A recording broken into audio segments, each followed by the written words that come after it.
4 নং পাইকপাড়া ইউপির ভবিষ্যৎ চেয়ারম্যান কান্ডারি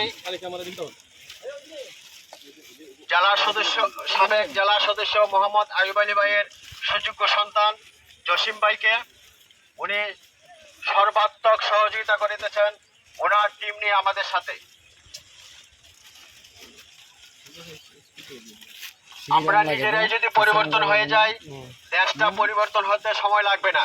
দেখেন কিছুক্ষণ পূর্বের চিত্র আর বর্তমান চিত্র। তাই যদি সুস্থ থাকতে চান, সহযোগিতা করেছেন অত্র এলাকার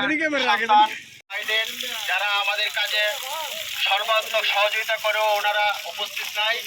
ওনাদের সৌজন্যে আজকের আমাদের এই আয়োজন। তাই শ্রদ্ধা ভরে স্মরণ করতেছি প্রবাসী ভাইদের।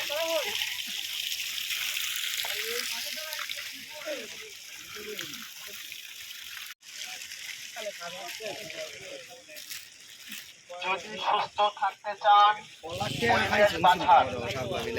এই স্লোগানকে সামনে রেখে গ্রিন ফাউন্ডেশন চুনারুঘাট একটি সামাজিক সংগঠন গঠিত হয়েছিল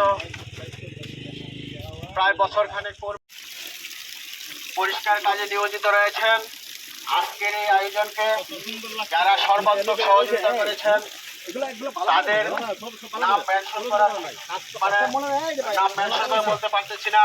আমি আন্তরিক ধন্যবাদ কৃতজ্ঞতা প্রকাশ করতেছি আমাদের সুদূর প্রবাস থেকে যারা সহযোগিতা করেছেন, অর্থনৈতিক ভাবে, শ্রম দিয়ে, মেধা দিয়ে, আমাদের কল গ্রুপে মেসেজ দিয়ে, ভয়েস দিয়ে বিভিন্ন দিক চুনারঘাটের বেশ কিছু স্থানে বিভিন্ন কার্যক্রম পরিচালনা করেছি।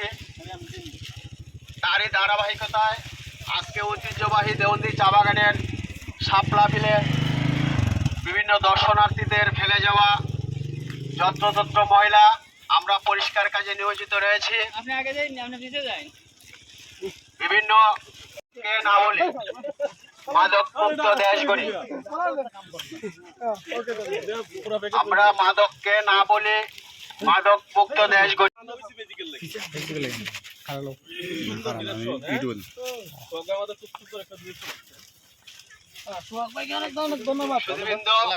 আমাদের গ্রিন ফাউন্ডেশন চুনারঘাটের গর্বিত সদস্যবৃন্দ,